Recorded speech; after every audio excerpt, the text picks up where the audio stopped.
ariko arabatoza bavamo abasirikare bavuga ati okay, twabonye patro yica igihanda akiri umusore, natwe ubwo turi abasore dushobora gukora nkawe. Haleluya. Ko Bibiliya iduha ingero z'abantu bagiye batoza abantu, kandi ataravuga ngo batoranije abantu. Urabizi igihe njya mbibona, hari igihe tujya gutoranya abantu tukanatoranya nabi, tugashaka abantu ngo bari bafite ama grande distinction mu ishuri, ngo abantu ngo babahanga. Yewe naje gusanga burya grande distinction mu ishuri rimwe na rimwe inica n'imico. Nawe turumva jewe narangije mfite diplome ihanitse ikomeye, ariko wareba imikorere ugasanga uretse kurata igipapuro nta kindi kintu arimo gukora. Kuko twigishijwe n'Ababirigi batwigisha kurata ibipapuro, ntibatwigisha gukora. Ntabwo ngiye kubanyurira muri filozofi yabo ya education coloniale, ariko iyo usomye nabwo wumva aho twapfiriye. Batwigishije kwirata ibipapuro aho kwirata umusaruro. Umuntu araza akavuga ngo mujye munyita Dr. Rutayisir. Dogiteri wavuye iki? Cyangwa wavuye ndi? Ubu mpagarare hano nge nica gasozi ngo ni dogiteri. Petero yabwirije rimwe 3,000 birakizwa. Maze imyaka 10 nta nubwo turagera ku 3,000 dogiteri. Umurobyi w'amafaranga ndusha umusaruro, hanyuma njyeho niratange. Nijye usigaye jyenyine, bisha abahanuzi bawe nta wundi uhari, ni jyewe jyenyine. Imana rero buriya ni Imana ni nziza, izi gukosora pe. Iramureka arabanza ari dodomba, cyo ni Kirundi. Ari totomba, ari tonganya, aravuga. Hanyuma Imana iramubwira ngo Eliya, amagambo ashize ivuga, subira iyo waturutse. Go back. Subira iyo waturutse, ngiye kukwereka yuko utari irreplaçable, kushobora gusimburwa. Genda uhamagare Elisa mwene Shafati wa Berimehola, abo muhanuzi mu kimbo cyawo. Nurangiza ujye Damasiko wimike Hazayeli, abo mwami wawo. Nurangiza ujye Samariya wimike Yehu, abo mwami wa Isirayeli. Uwo Hazayeli atazica, Yehu azamwica. Uwo atazica, Elisa azamwica. Ariko ntuzibeshye ngo ni wowe Kamara. Mu murimo wanjye nta Kamara ubaho. Burya n'iki Imana yamubwiraga, yaramubwira ngo mu murimo wanjye nta Kamara ubaho.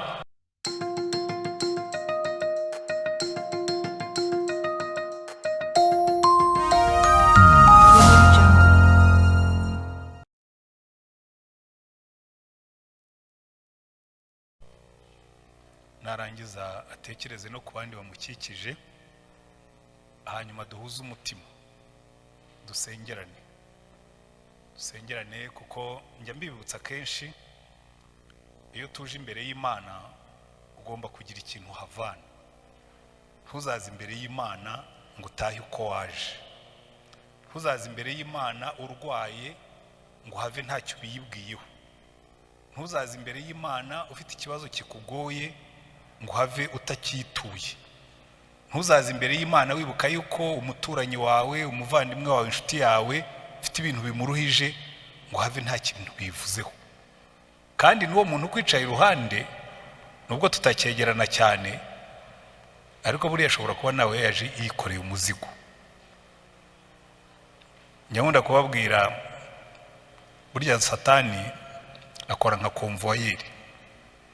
Abakonvoyeri murabizi iyo twagendaga muri bisi, ariko n'ubu abantu baracyazigendamo, nubwo turi muri corona ntabwo bazihagaritse, zo ziracyagenda. Uragenda ukaba ufite umuzigo ukawurambika hasi, noneho mu modoka ukabona handitseho, ariko hakaba nubwo habamo n'abakonvoyeri bibutsa bakavuga ngo passager, ngo ntusige umuzigo wawe hano, cyangwa usize umuzigo wawe, usize umutwaro wawe.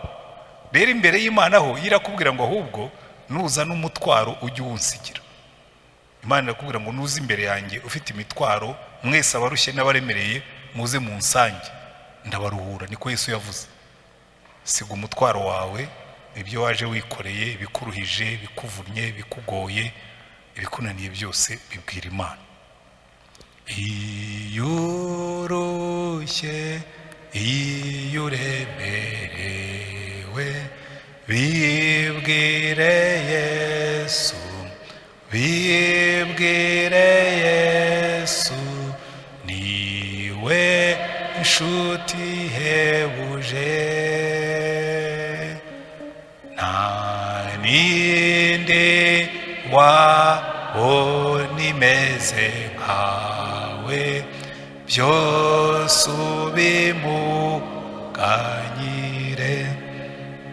Turagushima mwami wacu Yesu Kristo, nta wundi mwami, nta wundi mutware, nta wundi muyobozi twigeze twumva abwira abantu ngo niba mufite imizigo nimuyimenye ibatwaze, ahubwo bo iyo bafite iyabo barayiterura bakayigusunikira bakabwira ngo twara uyu muzigo, ntwazi iki gikapu, ntwazi iyi myenda, ntwazi ibingibi. Ariko wowe mwami Yesu waravuze ngo icyakuzanye mu isi ngo ni ukutwikorera imitwaro. Reba abantu bose bateraniye imbere yawe kuri uyu munsi, uwaje arwaye wese, uwaje ananiwe mu mubiri kubera yuko arwaye indwara y'uruhu, kubera ko arwaye indwara y'imitsi, kubera ko arwaye indwara yo mu mihogo, kubera ko arwaye indwara y'amaraso, kubera ko arwaye mu nda, kubera ko arwaye amagufwa, uburwayi bwose mu izina rya mwami wacu Yesu Kristo turabucyashye, kandi uremerewe nabwo imitwaro ye turayiteruye turayiguhereje, umuruhure ukize uburwayi bwe kandi umusubizemo imbaraga. Turasengera umuntu wese waje hano aremerewe n'ibibazo, aremerewe n'agahinda, aremerewe n'intimba. Mwami Yesu waratubwiye ngo ubwo wagiye ku musaraba ngo wari wishyizeho intimba zacu, wishyizeho imibabaro yacu, kugira ngo umenye ubukene bwacu, kugira ngo umenye agahinda kacu, nitugutakira ujye ushobora kutwumva, ubabarane natwe uturuhure. Ruhura umuntu wese waje aremerewe n'ibibazo, ruhura umuntu wese waje aremerewe n'ingorane, kandi nurangiza umuha amahoro, umuha ituze, umuha umudendezo. Turasengera umuntu wese waje hano aremerewe n'ibyaha, kuko mwami Yesu ubwo wajyaga ku musaraba nabwo Yesaya bitubwira neza ngo wari wishyizeho gukiranirwa kwacu n'ibyaha byacu. Uruhura umuntu wese waje hano aremerewe n'ibyaha by'uburyo bwose, abaje baremerewe n'ubusinzi, abaremerewe n'ubusambanyi, abaremerewe n'ubwihebe, abaremerewe n'amashyari, abaremerewe n'intambara z'uburyo bwose, mu izina rya mwami wacu Yesu Kristo turabasengeye ngo baruhure. Ruhura ubwoko bwawe, uze utubere umwami, uze wime ushyirwe hejuru, ubwoko bwawe bubone ibisubizo, ubwoko bwawe bubone amahoro, ubwoko bwawe bunezerwe. Kandi mwami Yesu waratubwiye ngo umwuka wera naza ngo niwe uzaduha imbaraga. Turasenze ngo imbaraga z'umwuka zitwikira aha hantu, turasenze ngo imbaraga z'umwuka zitwikira aba bantu, ari abumva ubutumwa muri kano kanya, ari n'ababwumva bari kure, ari n'abazabwumva nyuma y'aha ngaha. Izo mbaraga zimanukire kuri bo kugira ngo ukore umurimo mwiza wo kubaruhura. Wumve gusenga tugusenze, uhumugisha ijambo ryawe, rimanukire kudukiza, rimanukire kuduhugura, rimanukire kuduhindura. Izina ryawe rishyirwe hejuru, ubwoko bwawe bunezerwe. Ko ni mu izina ryawe dusaba mwami wacu Yesu Kristo, amen, amen.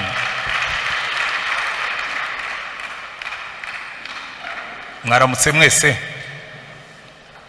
Turashima Imana kuko nubwo nkuko pastor yabibabwiraga, nubwo ibihe bigoye, iki gihe cya corona igenda yiyongera, ariko twe turi ubwoko buhora n'ibyiringiro, kuko tuzi yuko umwami wacu ari ufite control y'ibintu byose, kandi ku isaha yagennye n'ibi nabyo azabihindura. Haleluya. Ngewe njya mbwira abantu ni twebwe turi ubwoko bwanyuze muri byinshi, turi ubwoko bwanyuze mu ntambara zikomeye, kandi tubona Imana izishyiraho iherezo. Iyakoze bya bindi n'ibi ngibi izabirangiza. Haleluya. Kwarije abantu bicara akavuga ati corona rwose, corona corona corona, ariko buriya corona si cyo kibi cyabayeho mbere y'ibindi byose, ariko ntibivuga ko tugomba kwitwara amanenero. Ntabwo tugomba kujenjeka. Iyo urugamba rukomeye, intwarane zirahaguruka zikarwana. Haleluya. Ariko twe turi abantu barwana dufite ibyiringiro. Ngenzi neza yuko hari umunsi tuzabyuka dusange tutacyambaye agapfukamunwa. Hari umunsi tuzabyuka dusange social distancing yavuyeho. Hari umunsi, hari ubwo abantu bakubwira ngo ibi byaraje ngo kandi bizagumaho, havuga ngo ya siniteguye kubyemera ntyo. Ibi byaraje ariko nabyo bizashira. Haleluya. Njya mbabwira umwami umwe wigeze kubwira umucuzi we, aramubwira ati ncurira impeta, ninzajya nyireba nihebye ijye ngarurira ibyiringiro, ninzajya nyireba kandi nishimye intera akababaro. umucuzi aragenda abwira umucuti we w'umuhanga cyane mu bitekerezo abita abafilozofe, aramubwira ati umwami yashatse agahanga kanjye, yampaye gukora umurimo udashoboka, yambwiye ngo mucurire impeta nazajya ayireba yishimye ajya ahita ababara, ngo kandi nazajya ayireba ababaye ajya asubizwamo ibyiringiro. aramubwira ati apu, ati ibyo ngibyo, ati byoroshye nk'uko yabivuze, ati we genda ushake izahabu ikwiriye umwami, nurangiza umpamagare nkubwire uko ubigenza. Zahabu aragenda arayicura arayishongesha, amaze kuyitunganya aramubwira ati noneho mbwira nandike nguki. aramubwira ngo genda wandike kuri iyo mpeta imbere n'inyuma ngo nibi nabyo bizashira. Mpeta aragenda arayicura, amaze kuyicura abyandika mu nyuguti nziza ngo this too will come to pass, nibi nabyo bizashira. Hanyuma impeta arayitwara mu kantu kagenewe kado y'umwami, aragenda aramubwira ati nyagasani ya mpeta yawe yaje. Umwami aramubwira ati yizane, uramuka idakoze icyo nagusabye agahanga kawe tuzakamanika ku gasozi. aramubwira ati rwose nyizera, ibyo nashyizemo ibyo nayishyizeho bizakora umuti. Uwo munsi umwami yari yakoresheje anniversaire, abantu bose bamushagaye barimo kuvuga nta mwami umeze nkawe, nta mwami twigeze tugera umeze nkawe. Hanyuma arebye kuri ya mpeta abona handitseho ngo nibi nabyo bizashira. Aratekereza aravuga atari kuzi ko ari byo, hari umunsi bazaba batakinkomera amashyi, hari umunsi nzaba ntakiri hano, nibi nabyo bizashira. babona arijimye. none waciyeho iminsi havuka imidugararo mu gihugu, abantu barigaragambye, imidugararo iba myinshi. hanyuma aricara areba ya mpeta ye, arayihindukije abona handitseho ngo nibi nabyo bizashira. aravuga atari kuzi ko ari byo, hari izindi ntambara twarwanye, hari ibindi byago byatubayeho, hari izindi ngorane zabayeho, nabyo byarashize, nibi nabyo bizashira. mujye mugumana ibyiringiro, ariko turwane intambara, ariko turwane nk'abazanesha. haleluya. nibi nabyo bizashira. ntabwo ariyo nyigisho yacu y'iki cyumweru. murabizi muri iki cyumweru, muri uku kwezi turimo twiga inyigisho ku itorero. itorero ni iki? itorero rigomba kumera rite? itorero rikora iki? tuza gukora iki mu itorero? buriya ikintu kimwe gikomeye cyane twakozemo amakosa ni ukwinjiza abantu mu itorero batazi ibyo bagiyemo. hari abantu bataha ubukwe ari abavumbyi, hanyuma akaza kubaza ngo ariko harya ngo ubundi ubukwe ni ubwande, ubundi ubukwe ni ubwande. yicaye aho ngaho, kandi burya abavumbyi banywa cyane kuruta abazengewe, kubera ko abari mu bitari ibye aba yazanywe no kuvumba. abantu benshi mu itorero njya mbona bameze nk'abavumbyi. ikizakubwira umuvumbyi mu itorero, aranegura. hari abantu wagira ngo mu itorero nta wundi murimo bahawe uretse kubona ibitagenda, kaza atari ko izi ntebe ziba ziteye nabi. ngewe rero ntuzabivuge nkiri pasitori, uraza uti izi ntebe zitewe nabi, ntubundi ngewe sinshinzwe gutera intebe. mu mirimo ya pasitori gutera intebe no kuzihanagura ibyo ntibiba mu kazi kanjye. nuza ukambwira ngo ariko ngo urusengero ngo hari umwanda hanze hariya, nzakubwira njya kuwutoragura, kuko ngewe ntabwo nshinzwe gukubura. niba wabonye umwanda si guwukuyeho, cyangwa ubwira bagomba kuwukuraho. wiza kubwira pasitori ngo ku rusengero hari umwanda, kuko urusengero si jyewe. iyi ntabwo ari entreprise Rutayisir Antoine, aha ntabwo ari iwanjye, ni iwacu twese. ariko hari abantu baza mu rusengero kubera yuko bumva yuko pasitori, umugore wa pasitori, kontabure, wakumva ko bitamureba, ko bireba ngo uwo ni umuntu w'umuvumbyi mu by'itorero.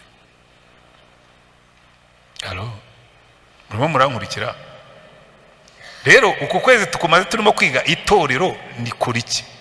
twabonye itorero riramya Imana, twabonye itorero ribwiriza ubutumwa. uyu munsi turareba itorero ryigisha abakristo bagakura. aha rero ndenda kubabwira niho ruzingiye, niho ikibazo gikomeye kiri.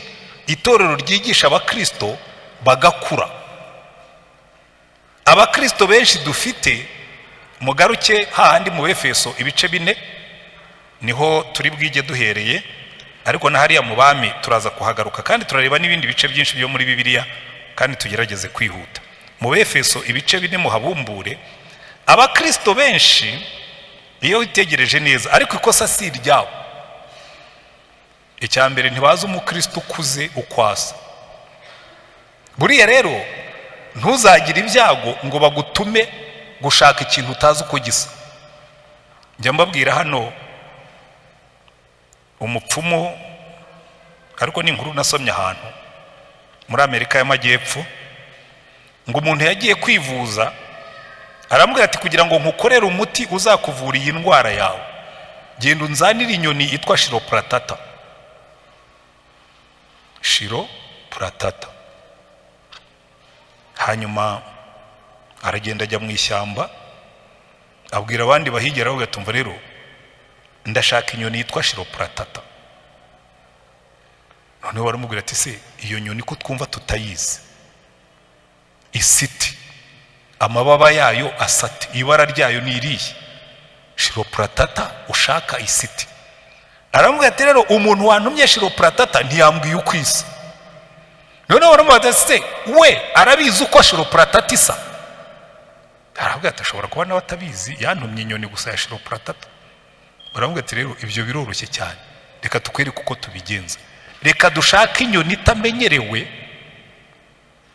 n'uwo mupfumu wawe ashobora kuba atazi, turayifata tuyice tuyibatize, tuyite shiropratata, uyijyane uyimushyire umubwire ngumva ya nyoni wantumye ngiye nayizanye, dore shiropratata.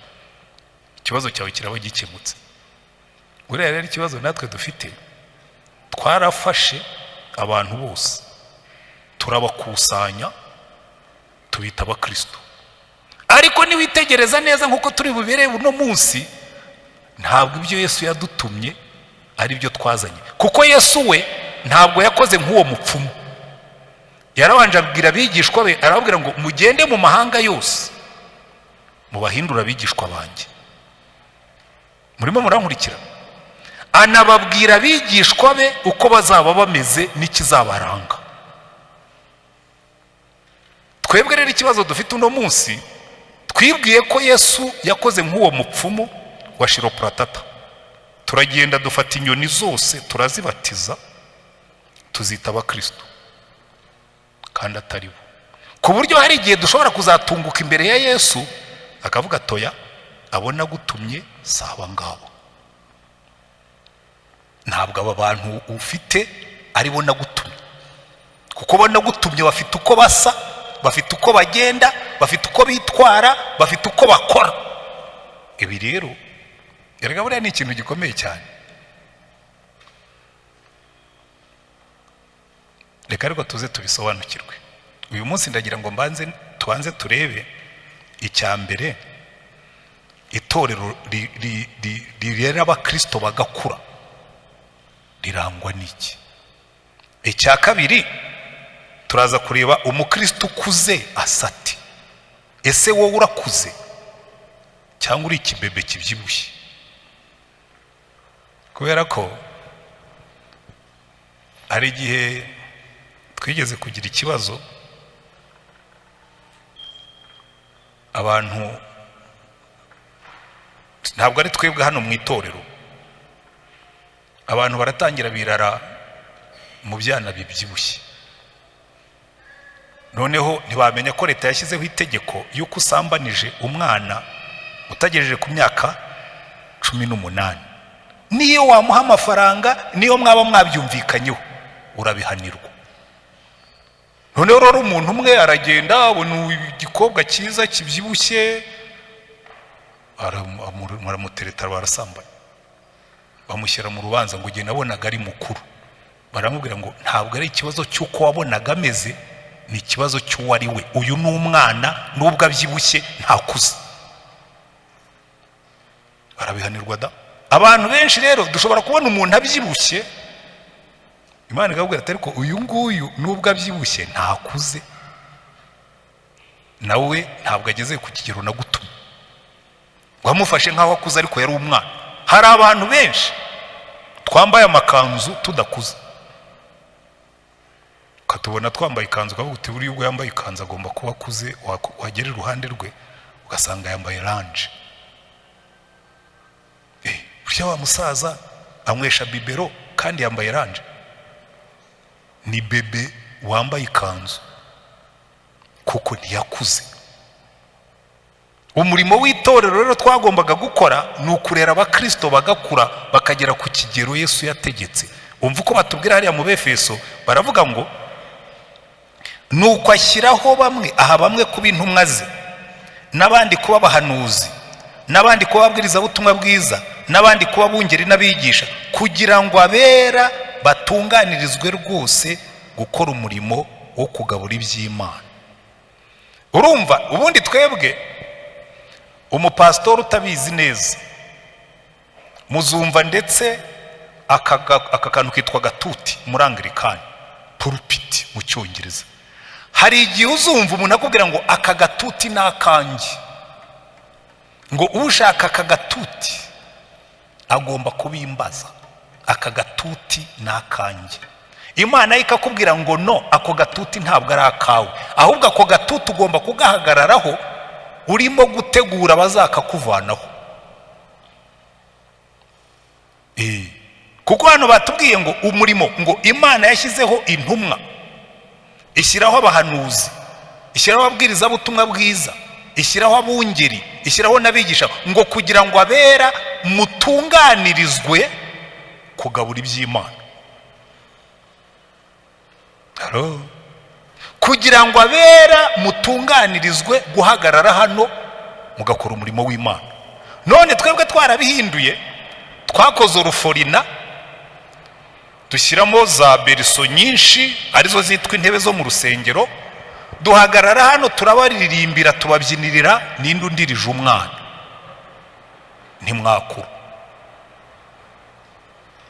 Icyo gihe rero Imana ishobora kuzaza ikavuga ati ariko we Antwane, bariya abantu biremera buriya warabarebaga ukabona bakuze,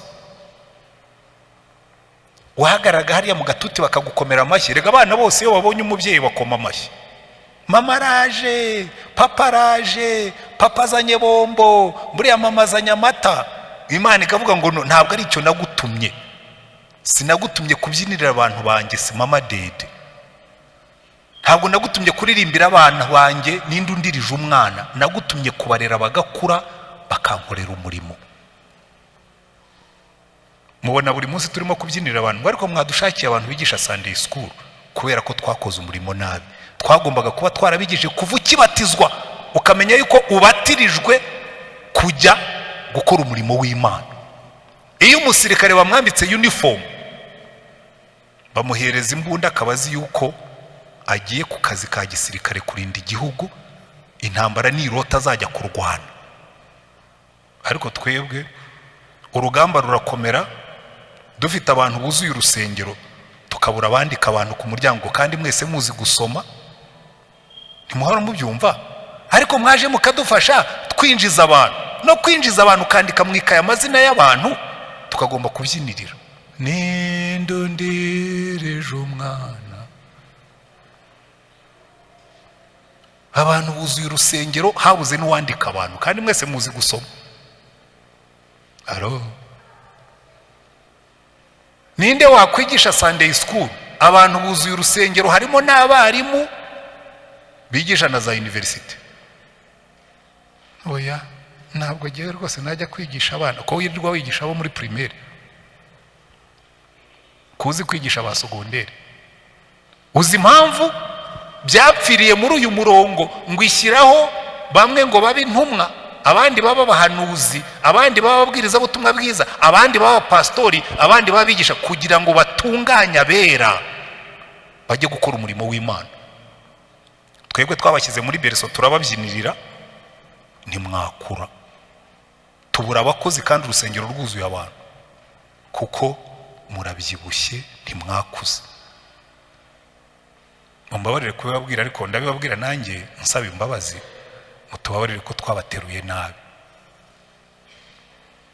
Nahoze mbwira abo mu Cyongereza, mbabwira nti buriya twebwe twabaye abicanyi bo mu mwuka, kuko kuko twarabadindije, twarabakinagaje, twababujije gukura, ndetse rimwe na rimwe tujya imbere turibyinirira, twigira ibitangaza. Jewe iyo mpagaze imbere abantu aka gatuti kugakunda, iyi mikorofone tukayikomeza, byinshi itorero. Reka mbaho urugero, kandi ntimubifate nko kwirata kuko sigiye ubivuga. Ariko Antoine, buriya nuva i Remera ninde uzagusimbura? Bari bakwiye kuzakongerera imyaka. Burya iyo mubivuze numva mvuga ngo banyeretse yuko ntacyo nakoze i Remera, kuko mu Cyongereza baravuga ngo success without a successor is a failure. Iyo wakoze umurimo neza ukabura ugusimbura, ubwo wa watsinzwe. Ubundi umurimo w'umuyobozi ni ugutegura abazamusimbura, akazajya kubahereza mikrofone bageze ku kigero gisumba iki. Icyakora jyewe aho ngaho ntabwo mbyivebaho, kuko yaba ari jyewe uzashyiraho umupasitori unsimbura, umunsi ninjiye i Remera nari gutangira gutegura uzansimbura, kuko ubundi bifata nibura imyaka 10 ugendana n'uzagusimbura kugira ngo abe yarafashe intambwe yawe asumbyeho. Mwabonye urugero baduha muri Bibiliya, reka mbahingere enye zibibereka. Umuntu witwa Eliya badusomeye mu Ngoma ya mbere igice cya 19. Yari umupasitori nkatwe rwose w'igitangaza. Umunsi umwe Eliya yamanuye umuriro mu gitondo, nyuma ya saa 9 yamanuye umuriro. Yasenze isengesho rimwe amanura umuriro, ufata igitambo, ufata inkwi, ufata n'amabuye n'umucanga wari uhari byose. Isengesho rimwe amanura umuriro. Abantu bose bikubita hasi baravuga ngo uyu ni umukozi w'Imana, Uwiteka niwe Mana. Haleluya. Kuko isengesho yari yasenze, yari yavuze ngo Mana, uyu munsi bimenyekane ko ari wowe Mana, kandi ko jyewe ndi umukozi wawe. Amanura umuriro, abantu bose bikubita hasi. Authentication, Imana irabyemeza. Arangije umunsi ukurikiyeho witwa Yezebeli amutuma aramubwira ati abahanuzi banjye wishe. Uyu mugoroba ejo ubugingo bwawe nintabuhwanya n'ubwabo, Imana zanjye zizabimpore ndetse 7. Eliya aracebura ajya i Horebu guhura n'Imana, niho twatangiriye. Abwira Imana amagambo bamwe muri twe dushobora kuvuga ngo nagize ishyaka ry'umurimo wawe, none baragenza ubugingo bwanjye. Nijye usigaye jyenyine, bisha abahanuzi bawe nta wundi uhari, ni jyewe jyenyine. Imana rero buriya n'Imana ni nziza, izi gukosora pe. Iramureka arabanza aridodomba, cyo ni Kirundi, aritotomba, aritonganya, aravuga. Hanyuma Imana iramubwira ngo Eliya, amagambo ashize ivuga, subira iyo waturutse. Go back, subira iyo waturutse. Ngiye kukwereka yuko utari irreplaceable, kushobora gusimburwa. Genda uhamagare Elisa mwene Shafati wa Beri-Mehola, abo umuhanuzi mu cyimbo cyawo. Nurangiza ujye Damasiko wimike Hazayeli, abo umwami wawo. Nurangiza ujye Samariya wimike Yehu, abo umwami wa Isirayeli. Uwo Hazayeli atazica, Yehu azamwica. Uwo atazica, Elisa azamwica. Ariko ntuzibeshye ngo ni wowe Kamara. Mu murimo wanjye nta Kamara ubaho. Burya n'Imana yamubwiraga, yaramubwira ngo mu murimo wanjye nta Kamara ubaho. Genda wimike Elisa mwene Shafati wa Beri-Mehola agusimbure. Acishijwe bugufi. Ariko burya Imana yacu yo ntabwo ikwica, iraguhugura. Uzi icyo Eliya yakoze muri icyo gihe amaze gushyiraho Elisa? Baragendana, ashyiraho amashuri y'abana b'abahanuzi. Bivuga ngo Eliya, Imana yaramubwiye ngo hari abandi bantu 7,000 nishigarije batapfukamiye Bayali, genda ubatoze, ngira abakozi bahagije. Abantu benshi rero buri ikibazo bagira, na hano i Remera turakigira. Mwarabibonye natangiye kujyamo abantu bandi bakigisha, kandi simbafate mu benda kungana nanjye. Abantu b'abajene batoya bari mu myaka 20 na 30, none umuntu umwe arambwira ati ariko pastor biriya bintu urimo gukora ni ibiki? Wagombye kudutumirira abashyitsi, waba udahari tukigishwa n'umushyitsi nibura. Ndababwira nibyo rero, ako niko kamenyero kabi, kuko uwo mushyitsi ndi butumire ntabwo azaguma i Remera. Ikintu kizatuma Remera igira imbaraga nuko duhagurutsa ababwiriza, abigisha benshi kandi bato, ku buryo uba ufite garanti ngo mu myaka 20, rega natwe duhagaze hano kuko harabigeze kuduha mikrofone. Mfite imyaka 25 nibwo natangiye kubwiriza.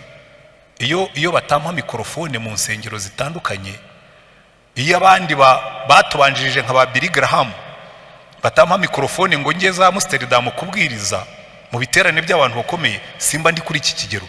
Burya buri muntu wese azamuka kuko hari uwamuzamuye. Nitutazamura abakristo biremera, muzajya muryoherwa n'abashyitsi bavuye ahandi baza kubagaburira, ariko ntimuzakura ngo mukore umurimo w'Imana. Dukeneye kuzamura a younger generation, abantu bakiri batoya, kuko nkuko nababwiraga mu Cyongereza, success without a successor is a failure muri domaine zose. Erega n'umubyeyi wabaye igihangange. Buriya reka mbere iki kibazo kibaho no mu burezi bwacu.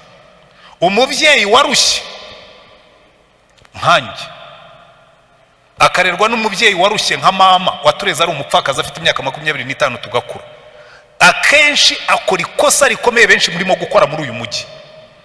Kurinda abana bawe imirimo ngo naravunitse, ngo abana banjye ntibagomba kuvunika. Wabisha wabarangije.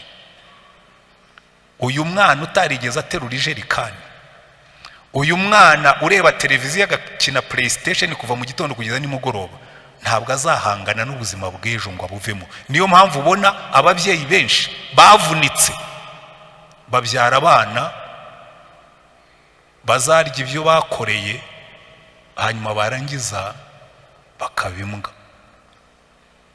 Nigeze kubabwira abana nasanze urwo rugero nkunze kurutanga kuko rwarambabaje. Ibintu byababaje umuntu burya ntabwo abyibagirwa. Nigeze kubyuka mu gitondo ngiye kwinanurira imitsi ya gisaza, sanga abantu b'abasore beza n'abakobwa hariya kuri Simba y'imbere ya Parliament. Corona kubera ko yaje ntabwo nshobora kongera kuhababona. Burya corona nayo yishe byinshi, ariko hari n'ibyo nibibi yakuye yagabanije. Sanga abasore mu gitondo n'abakobwa bigaragara ko bava muri family. Hari umwana ureba ukabona yuko yavuye ahantu ashobora kugura imyenda, yavuye ahantu ashobora kubona pocket money. Wamureba ku matama ukabona ko ari umwana wanyoye ikiguzi, ari umwana wateruwe waryamye muri bibero muri beriso. Ndabareba abasore beza n'abakobwa beza kabisa, ndababwira rwose sha, ubu mwasinze saa 11 ya mu gitondo, ubu nimwe tuzasigira iki gihugu. Umwana arambwira ngo pastor, ngo niko bimeze. Niko bimeze, niko bimeze. Twe twaravunitse, twaragotse, mwebwe muricaye hano muranywa saa 11 ya mu gitondo. Ndabwira ariko mw'ababyeyi banyu bo babivugaho iki? Ariko mwambwira ikintu cyatumye mbyumva. Arambwira ngo se, ngo do they care, ngo wibwira ko babyitayeho. Ndavuga ariko nshobora kuba ndenganya bano bana, uwamuteruye nabi niwe wamuteye ibi ngibi. Haba mu itorero, haba mu gihugu, haba mu muryango, uko uteruye abana bawe niko bakura. Hari ahantu twagiye kwikingiza mu minsi ishize, mpurirayo n'umubyeyi yari yazanye n'umwana. Umwana rwose pastor, nta kintu cyiza kiba mu Rwanda. None uyu mwana uyu ntacyo azarumarira. Niba nta kintu cyiza ubona mu Rwanda, nubona chance yo kuruvamo ntuzarugarukamo. Turimo turarera abana bacu nabi. Urarera umwana wawe umubwira ko nta kintu cyiza kiba mu Rwanda, jya umubwira uti ibyo tudafite tuzabihazana, kandi ubigizemo uruhare. Mwana wanjye rwose ngiye kugushakira ukuntu uva muri iki gihugu, nta n'ikintu cyiza gihari. Erega ibyo ndabibahaho ingero, kuko natwe hari umuntu wicara akabwira ngo hariya muri Anglikani nta kintu cyiza kihaba. Uko ni wicara mu rugo rwawe iwawe mu rugo ukaganira n'umugore wawe n'abashyitsi, ukababwira ngo hariya ku rusengero rwacu nta kintu cyiza kihaba, umwana wawe ubyumva azajya gusengera ahandi kuko wamubwiye ko nta cyiza kiri iwanyu.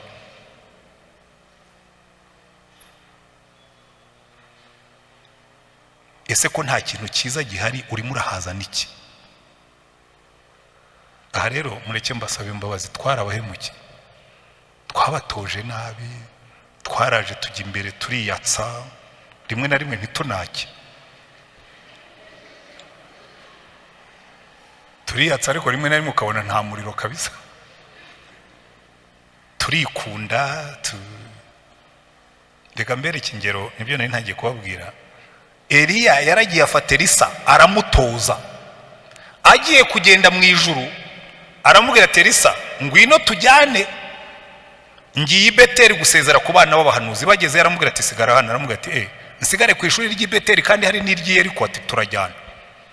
Uzike buriya Elisa yari arimo gukora, yarimo kwereka bariya bana yuko igishura ari bugisigarane tu. Banyuze i Yeriko banyuze i Beteli barasezeye. Abana b'abahanuzi batojwe na Eliya na Elisa hari, baramubwira ati ariko wari ubizi ko uyu munsi databuja ari budukurwemo akajyanwa mu ijuru? Ati ibyo ni mubyihorere nanjye ndabizi, ariko jyewe mfite vision irenze iyo ngiyo. Ngo bava i Beteli bagiye Yeriko. Aramubwira ati sigara hano kuko Uwiteka ntumye hariya hakurya ya Yorodani. Aramubwira ati nakubwiye ngo nturi bunsige. Bambuka Yorodani, akuramo umwitero we, akubita Yorodani icikamo kabiri. Ati dore ibyo nshaka rero ni bene iyi power. Baragenda bageze hirya, aramubwira ati none nakubonye wowe uri determine, hari ikintu ushaka, urashaka ngukorera iki? Ati inshuro ebyiri zizi imbaraga zikuriho nizo nshaka. Haleluya! Inshuro ebyiri. Ikibazo dufite muri ino minsi, naravunitse, nkorera masters ndayibona, nkorera indi ndayibona, nkorera doctora ndayibona, ariko ushobora kubona umwana wakubwira ati gaje daddy rwose nta mpamvu yuko nivuna, nta mpamvu yuko nivuna, waravunitse, twe tugomba kuruhuka. Wrong. We yagombye gushaka doctora ebyiri ubwo mfite imwe. Elisa nicyo yabwiye Eliya, aramubwira ngo Eliya jewe ndashaka double y'ibyo wari ufite. Kandi Eliya ni wa wundi wamanuye umuriro, ariko Elisa aratinyuka aramubwira ati jewe biriya wakoze ndashaka kubikuba kabiri. Umunsi tuzaproduce generation mu itorero y'abana bashaka kuzuza urusengero bakarukuba kabiri, akaza akavuga ati jewe ni munde Kiremera ndahakuba kabiri. Umunsi tuzagira abana bavuga bati ibyo ba data bakoze iki gihugu kikagera hanga turabikuba kabiri, tuzaba twaproduce generation y'abaherisa. Ariko akenshi dufite abadusubiza inyuma ngo yango baravunitse, twebwe tugomba kubiryohamo tu. Erega natwe tukabibafasha bakabiryohamo. Nakunze umugabo witwa Bill Gates, ejo bundi nasomaga interview yatanze, yaravuze ngo jewe naravunitse, ngo nta mwana wanjye nzaraga miliyari y'amadolari, kandi afite izirenze 90 n'izindi, uretse ko yazazigabana n'umugore wenda zikagabanuka, ariko nabwo miliyari 50. Yaravuga yatoya jewe nzabaho nka miliyoni 10, ariko se nzabaha miliyari. Kubera iki? Arabatera umwete wo kwikorera. Twebwe abacu tubatera umwete w'ubunebwe ngo umwana wanjye ngo ntuvunike rwose, ngo nubatse inzu, ngo naguze amasamu, ngo ryudamarare. Menya uwo muntu wize kudamarara mu byo atakoreye, umunsi uzamara kugenda bizamucika bireba ko yize kurya adakora. No mu itorero nicyo kibazo. Elisa yatoje Eliya yatoje Elisa yifuza inshuro ebyiri z'imbaraga yari afite. Eliya aravuga ati sasa we nakubonye kabisa, wize neza. Aramubwira ati ariko ugiye gukora ikizamini cya nyuma, numbona nzamurwa. Kandi Eliya yazamutse muri serwakira, nukanura muri corona ugakora, nukanura mu gihe ibintu bimeze nabi ugakanura ukareba, ugakomeza ukagira vision. Aramubwira ati numbona nzamuka birakomerera uko wifuza. Ibyo tuzageraho byose tugomba kubivunikira, tugomba gukanura no muri serwakira.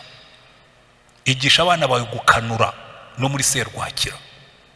Produce aba Elisa. Hanyuma Elisa aramubwira ati sasa sugukanura umbwiye, ndakanura wenda hajyemo ibitaka, bazantokora nibatantokora amaso agahuma nzasenga humuki. Arakanuye ngo abone Eliya arazamutse, igishura kiramanuka, afata avuga ati ibyo byose nakibonye cyamanutse, afata igishura aragenda ageze kuri Yorodani atusumva nabonye azunguza igishura, arakubita kubisa amazi abona acitsemo kabiri. Ati kabaye rero ubu ni double. Haleluya! Muzitegereze neza mu buzima bwa Eliya, yakoze ibitangaza nka 5, Elisa yakoze 10. dabo, kuko yari yabisabye, kuko yari yaratojwe. Reka mbwire rwose abakristo, ubundi ibi nibyo twagombaga gukora. Reka mbaho urundi rugero twihute. Umwami Yesu mbere yuko asubira mu ijuru yabwiye abigishwa be ngo ibi bitangaza nkora, iyi mirimo nkora muzakora irenzeho kuko ngiye kwa Data. Kandi agiye gutoranya, atoranya abantu. Muribuka mu byakozwe n'intumwa ibice 4, abatambyi bakuru n'abanditsi n'abafarisayo barabitegereje baravuga ngo aba bantu ko batigishijwe ubu bwenge babukuye he? Ariko mva akajambo gahindura byose, ngo bibuka ko babanaga na Yesu, bibuka yuko bigiye ku birenge bya Yesu, bibuka yuko batojwe na Yesu mu minsi mikeya.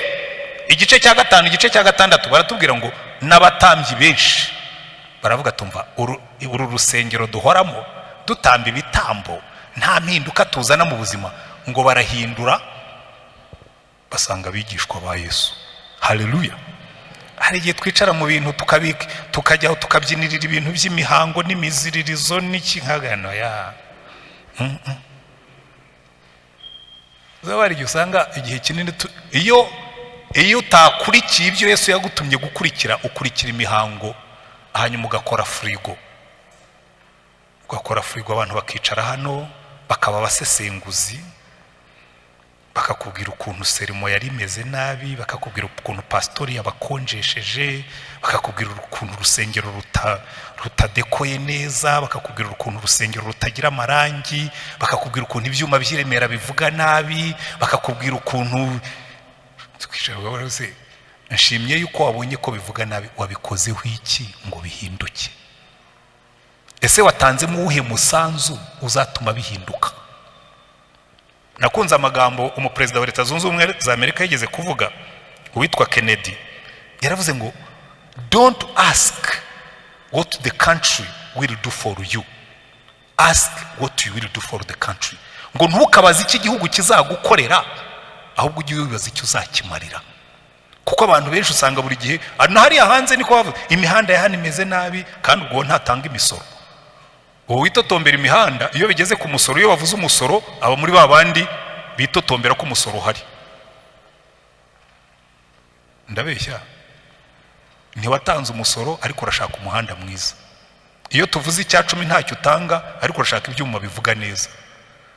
Iyo tuvuze gutanga amaturo ntabyo ushaka ariko urashaka urusengero rusa neza, ruzava hese. Ariko ngo urumva buriya ngo pastor yagombye kujya muri Amerika gusaba. Oya, jewe ntabwo ari Imana yampamagariye gukora. I'm not a beggar, sindi umusabiriza. Nzicara hano niba dushaka urusengero rwiza, ariko reka mbashimire mwebwe sinjya mbagaye. Ubwo mba mvuga muri rusange. Wese ntitwarwiyubakiye.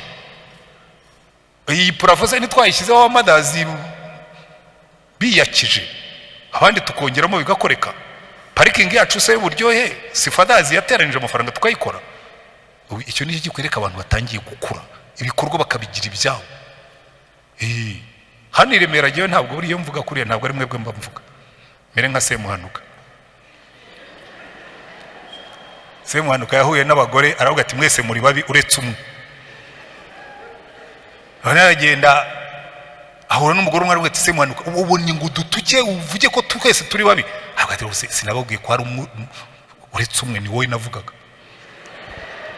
Hanyuma ahuye n'undi aravuga ati Semuhanuka, ubona ngo dutuke, atarwe sinagukuyemo, nababwiye ko ari bo buretse wowe. Hanyuma bose abikuraho nyine. Ntabwo ndimo ku materi cya Semuhanuka.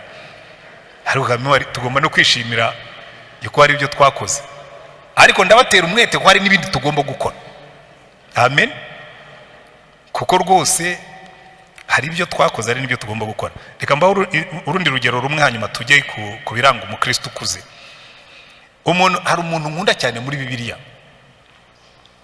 Buriya umwami witwa Dawidi, murebe muri Samuel wa mbere ibice 22. Ndimo ndabaha ingero z'abantu bakoze umurimo wabo neza wo gufata abantu bakababyaza umusaruro. Yesu yafashe abantu batize abakuramo abigisha nka ba Petero bamanura imbaraga z'umwuka, Yerusalemu yose igatangara. Eliya yafashe Elisa wari urimo kwihingira amukuramo umuhanuzi ukora ibitangaza ko yamutoje. Hanyuma Dawidi yakoze akantu nkunda cyane. Samweli wa mbere ibice 22. Dawidi mu bantu buriya bigitangaza, kandi niba mujya mukunda gusoma neza muzabona n'uburyo yabikoze. Yarabatoje pe. Igice cya 22 umurongo wa mbere n'uwa kabiri aravuga ngo, nuko Dawidi ava yarahunga arasukira mu buvumo bwa Adulamu. Bukeye bakuru be na bene wabo babyumvise baramanuka bamusangayo, kandi abari mu makuba bose, umva abantu Dawidi yakuyemo ingabo, abari mu makuba bose n'abarimo imyenda bose n'abinubaga bose bateranira aho hari abo umutware wabo. Nuko abari kumwe nawe bari abantu nka 400. Urumva ingabo za Dawidi aho yazikuye? Abantu b'abesikoro, abantu b'imburamikoro, ngo abinubaga bose, abari mu makuba bose, abari barimo imyenda. Jene ba bantu ubona nyine badashobotse, ngo baramusanga bari nk'abantu 400. Aravuga ati sawa tu, nimuze mu nsange. Abangaba Dawidi yarabafashe abakuramo ingabo zitandukanye n'abo baribo. Murebe muri Samweli wa kabiri igice cya 23, turahera ku murongo wa 8. Baratubwira ngo aya niyo mazina y'abantu b'intwari ba Dawidi. Yafasha abayinubaga, yafasha abesikoro, yafasha abantu bose badashobotse, abakuramo. Umva baratubwira ngo Yeshebubashebeti w'itakemoni yari ingenzi mu bandi batware. Adino umwezini nawe nuko umunsi umwe yicishije icumu rye abantu 800 bagwira icyarimwe. Akurikirwa na Eleyazari mwene Dodo umwana w'umwahoshyi, yawo muri abo bagabo 3 b'intwari bari kumwe na Dawidi ubwo basuzuguzaga abafilisitiya bari bateraniye kurwana. Abisirayeli bamaze guhunga, arahaguruka yica abafilisitiya ukuboko ko kugukinya kumiranwa n'inkota. Uwo munsi Uwiteka muhakunesha cyane, abantu baheko baramugarukira bazanywe no kwayanwa iminyago gusa. Akurikirwa na Shama mwene Ageyi w'umuharari. Abafilisitiya bari bateranye umutwe umwe mu murima wuzuye udushyimbo dutoya, abantu bahunga abafilisitiya, ariko yihagararira mu murima hagati awurindiramo yica abafilisitiya. Nuko Uwiteka muhakunesha cyane. Bukeye abatatu. Urumva sinenda gusoma iki gice cyose, kuko iyo ugisomye wumva indirimbo y'abantu, wakwibuka aho bavuye. Ngaho muzanasome mwumve amazina y'iriya misozi bakomokamo. Ntabwo ari ab'i Yerusalemu, ntabwo ari ab'i Betelehemu, reka da, ni abantu bavuye za Kanyarira, za Buzinganjwiri, za Bugote, za Buki, dongo ahantu hatazwi hatavugwa. Dawidi abazamurayo abakuramo abasirikare b'intwari. Dawidi yishe igihanda kimwe cyitwa Goliyati. Muzasome neza muri iki gitabo. 4 mu basirikare be bishe ibindi bihanda 4 byari byasigaye inyuma. Kubera iki?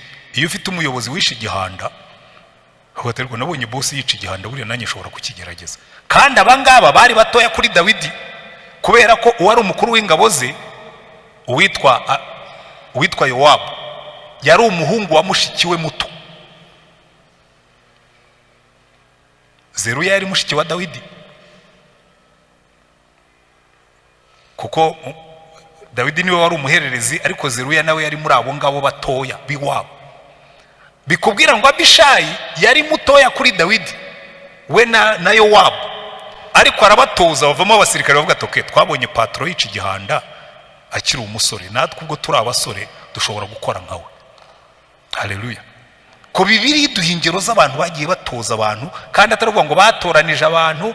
Urabizi igihe njya mbibona, hari igihe tujya gutoranya abantu tukanatoranya nabi, tugashaka abantu ngo bari bafite grande distinction mu ishuri, ngo abantu ngo babahanga.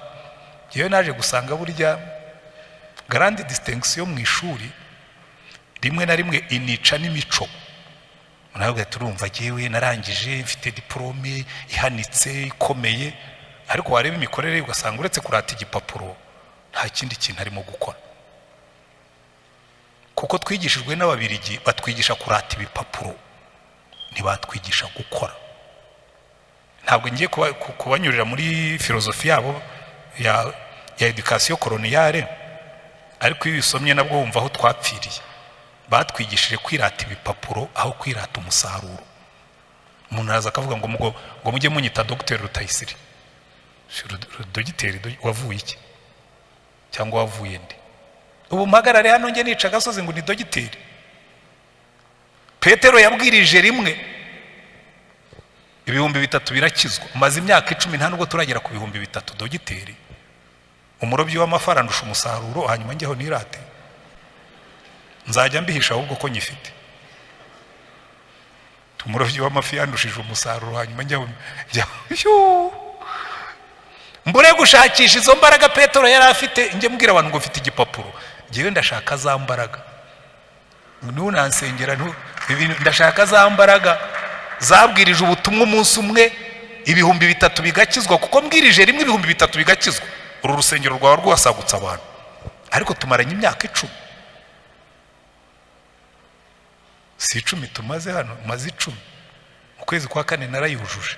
Petero yabwirije umunsi umwe, ukurikiyeho 2,000 byiyongeraho. Izo mbaraga nizo dushaka. Twarezwe mu buryo bw'idini, turashaka noneho kurerwa mu buryo bw'umwuka.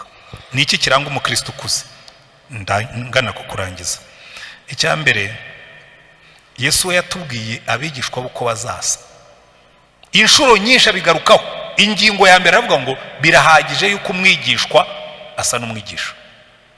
Tugomba guproduce abantu basa na Yesu. Abantu basa na Yesu. Paulo yandikiye Abakorinto ba 2 ibice 3 umurongo wa 18 aravuga ngo twebwe batumbiriye Yesu, ngo tukamureba mu maso wacu hadatwikiriye, ngo tugenda duhindurwa tugasa nawe.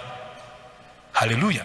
Yohana yandika mu rwandiko rwe rwa mbere igice cya 3 kuva ku murongo wa mbere avuga ngo murebe urukundo ruhebuje data wa twese yadukunze, rwatumye twitwa abana b'Imana, kandi koko niko turi. Ngo bakundwa, ngo turi abana b'Imana. Ngo ariko uko tuzasa ntikurerekanwa, ngo ariko niyerekanwa tuzasa nawe. Iyo niyo ntego y'Imana. Tugomba kugenda dukura tugasa na Yesu. Hari igihe nigisha abapastori nkavuga nti rero hari igihe tuzagera imbere ya Yesu dukorwe n'isoni, tuze tweteta n'abakristo baturi inyuma, hanyuma nibacisha mu gitabo cy'ubugingo tubone 1/2 kikumeje inzira yo mu muriro. Uhagaze aho ngira ngo azatubwira ati okay, hagarara mbanze ncu urubanza rw'abanyaremera. Abari iremera mu gihe cyawe, hagarara mbanze dusome mu gitabo cy'ubugingo. Basome unyuraho Rukwatage Janvier, bashake mu gitabo ko tutamubona. Rutayisir Antoine pastori ko tutakubona, ariko jewe ndimo. Ibyo ngiye ngo n'uburyo bwo kwivugira. Jewe ndimo nicyo nabanje gukora, ahubwo ndabatera umwete, kuko baratubwira ngo uwo munsi abo bazasanga batanditse mu gitabo cy'ubugingo bose bazakomereza mu nyanja ya kumuriro. Hanyuma ubona abantu wari ushinzwe kubaze ngo ariko bari abantu bagiye muri iriya nzira, siwe wari ubashinzwe? Ukaryama hariya kuri buri muntu wese wagiye hariya bagukubita inkoni mu izina rye. Ubwo ariko ni uburyo bwanjye bwo gutekereza, ariko Yesu arabyiye yaravuze ngo bamwe bazakubitwa inkoni nyinshi. Sinzi uburyo bazazidukubita, ariko dushobora kuzakubitwa cyane cyane twebwe abapastori. Ni mumbabarire ntazakubitwa ku bwanyu. Yesu yarabakubitiwe, sinzabakubitirwa. Sibyo? Tugomba gusa na Yesu. Erega nibirangiza tubwira tuzi aba bantu badasa nanjye, itorero ko ari umugeni wa Kristo. Uyu mwana udasa nanjye mwamubyaranye nande? Hanyuma urumva nyine ngo twamubyaranye n'imihango y'itorero, ngo nyine ngo niko twabigenzaga, ngo twafataga umuntu udakijijwe tukamubatiza, ngo nyine ngo nuko byari bimeze. Aho ati sibyo nabatumye. Tugomba gusa na Yesu. Cyo nicyo kigaragaza umukristo ukuze. Icya kabiri twihuse, Yesu mu butumwa bwiza bwa Yohana bice 15 umurongo wa 8 yaravuze ngo icyatumye mbatorana ni ukugira ngo mugende mwera imbuto, kandi mwera imbuto nyinshi. N'ahandi muri Matayo ibice 7 aravuga ngo muzabamenyera ku mbuto bera. Abakristo bakuze barangwa n'imbuto. Niyo mpamvu nababwiye nti ushobora kubona umuntu yambaye ikanzu ariko ari baby mu by'umwuka. ugasanga nambaye ikanzu ndi pastori, ariko nigiye waremye amacakubiri mu itorero, nigiye urimo gukabakaba abakobwa, nigiye urimo kwiba amafaranga. Ukavuga ngo uyu muntu nubwo yambaye ikanzu arabyibushye ntakuze, kuko muzabamenyera ku mbuto bera. Niba wera imbuto za kamere, ubwo uri umunyamubiri. Niba wera imbuto z'umwuka, ubwo uri umukristo nk'uko Yesu amushaka. Birasobanutse. Hanyuma icya gatatu kiranga umukristo ukuze ni umufatanyabikorwa, ntabwo ari umugenerwabikorwa. Uwanditse urwandiko rw'Abaheburayo ibice 5 aravuga ngo ubu ngubu dukurikije igihe mumaze mukizwa cyangwa mwiga, kuko niryo jambo yakoresheje. Umva uko abivuga, umurongo wa 11 mu gice cya 5: tumufiteho byinshi byo kuvugwa kandi biruhije gusobanurwa, kuko mwabaye ibihuri, slow learners. Abantu bati kandi nubwo mwari mukwiriye kuba bigisha, nubwo mwari mukwiriye kuba muri abigisha, kuko mumaze igihe kirekire mu rusengero mwiga, dore musigaye mukwiriye kongera kwigishwa namwe iby'ishingiro rya mbere ry'ibyavuzwe n'Imana. Mwahindutse abakwiriye kuramizwa amata no kugaburirwa ibyo kurya bikomeye, aho kugaburirwa ibyo kukunywa amata bataraca akenge mu by'ijambo ryo gukiranuka, kuko akiri uruhinja.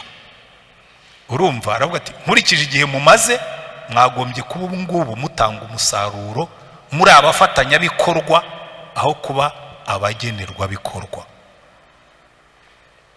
Cyo si ikindi kimenyetso. Hanyuma icyanyuma, ariko n'ubundi no mu rugo niko bigenda, ikizakubwira ko abana bawe bakuze bagukorera imirimo. Ikindi kizakubwira ko abana bawe bakuze bararongorwa cyangwa bararongora bakakubyarira. Niyo mpamvu Petero yanditse mu rwandiko rwe rwa 2 igice cya 1 aravuga ngo ibyo nibibagwiriramo. Yari amaze kurondora ibintu byinshi tugomba kugira nk'abakristo. Umurongo wacyo wa 8 ngo kuko ibyo nibiba muri mwe bikabagwiriramo, bizatuma mutaba abanyabute cyangwa ingumba mu byo kumenya neza umwami wacu Yesu Kristo. Kutaba abanyabute, kuba abantu bakora imirimo y'Imana, hanyuma tukabyara abandi. Hari pano mbese twari turiho mu bintu by'ikiganiro twatangaga ku bintu by'ububyutse mu minsi ishize. Noneho umuntu umwe ari muri Canada, twari dufite pano, bamwe twari mu Rwanda abandi bari muri Canada, abapastori. Arabaza ngo ariko itorero ryiteguye kwakira ububyutse? Nicyo kibazo twari turimo ku. Ndababwira ntoya, ntabwo twiteguye, kuko Imana iduhaye ububyutse ntabwo twabushobora. Uzi impamvu? Iyo Imana itanze ububyutse, abanyabyaha bakizwa bariyongera. Kandi abanyabyaha bakijijwe ntabwo ari nka bya bindi by'Abanyarwanda bavugaga ngo nzubakira imisure sinzishinga imirizo yayo. Iyo wubakiye imisure izana n'imirizo yayo. Twigeze kubwiriza amayibobo nkikora mu muryango witwa AEE. Turagenda tujya kubwiriza amayibobo, dushyiraho na community yagendaga ibavura aho bari, kuko nari nabonye ikintu sinshaka kubivuga cyane ku isaha yagiye. Noneho mayibobo turazibwiriza zirakizwa. Zimaze gukizwa ziza kundeba, ziraza zirambwira ngo se nubwo banyitaga pastor nubwo nari ntarabaho, ngo uyu muntu yari mayibobo agakizwa aguma ku muhanda ajya hehe? Sanga ntabyo nigeze ntekereza. Ndaganva rero ntabyo natekereje, reka dusenge ubwo sinzi iyo mujya, nimwe mugusubiye ku muhanda ibyanyu tuzabyiga neza. Ariko kubera ko twasenze, Imana muri iyo minsi yazanye umuntu ambunzaho amafaranga.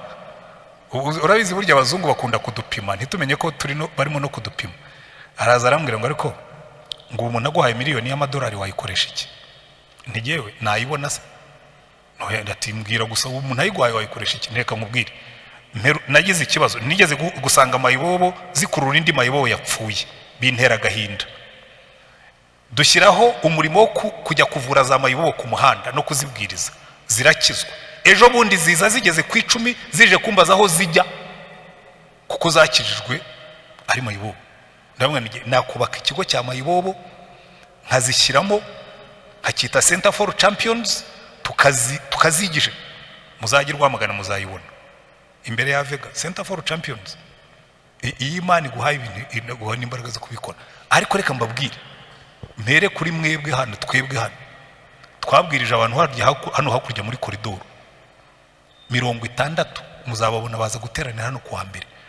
Umwe arambwira ati, se pastor, ko dufite abana, uyu mwuga ko ari wo wari ubatunze? Umva, ni umwuga, uyu mwuga ko ari wo wari ubatunze, nituwuvamo baziga bati? Ntacyo muzabazanye. 102 nahise mbwira abantu bawe ntimusubire muri koridoro, kuko dukuye abandi 60.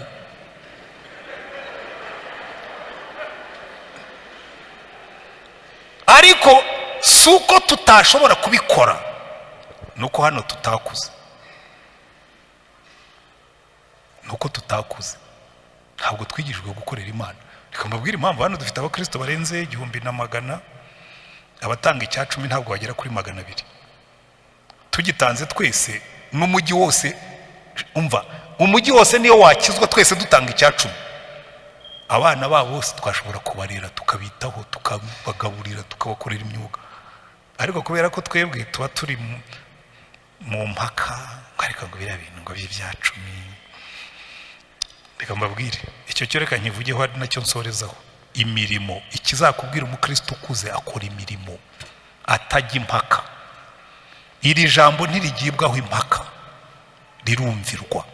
Umukristo ukuze yumvira iri jambo, ntabwo ari impaka.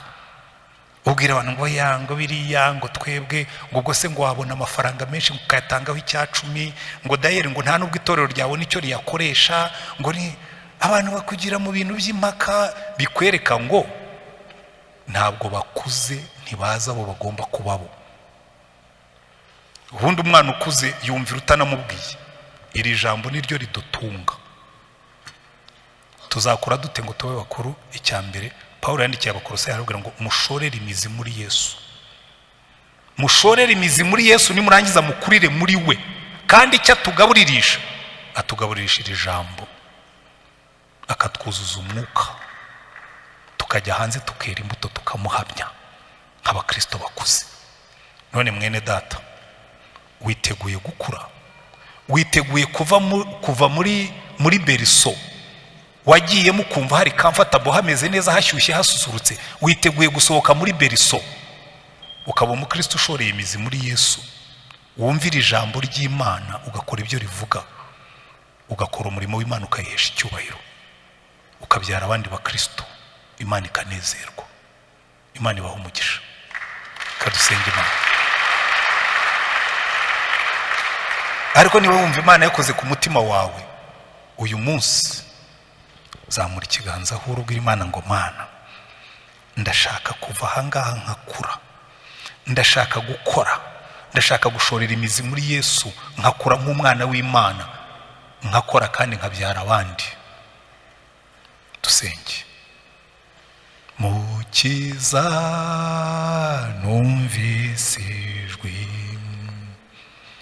ryawe ry'imbabazi,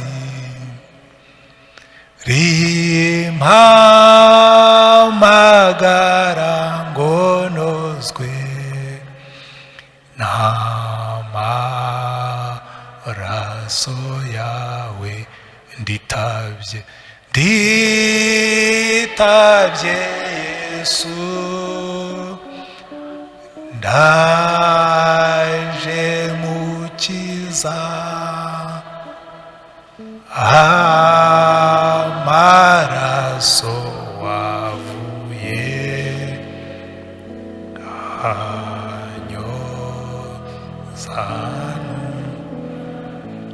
Turagushimye Mwami wacu Yesu Kristo, wasize utubwiye uko tugomba kumera, n'abo tugomba kubabona, aho tugomba kugera. Ariko tubabarire yuko tutahageze. Utubabarire twebwe duhagarara hano imbere ko tutigishije itorero ryawe ngo bakure bagere ku kigero waduhaye, kuko ijambo twasomye ratubwira ngo tugomba gukura tukagera ku kigero gishyitse cy'igihagararo cya Kristo. Udufashe udufashe kugira ngo twumvire, udufashe kugira ngo tukubahe, udufashe kugira ngo dukure, udufashe kugira ngo twere imbuto, udufashe kugira ngo dushorere imizi muri wowe, udufashe kugira ngo dukore imirimo, udufashe kugira ngo tubyare abandi, duheshe izina ryawe icyubahiro, twagura ubwami bwawe.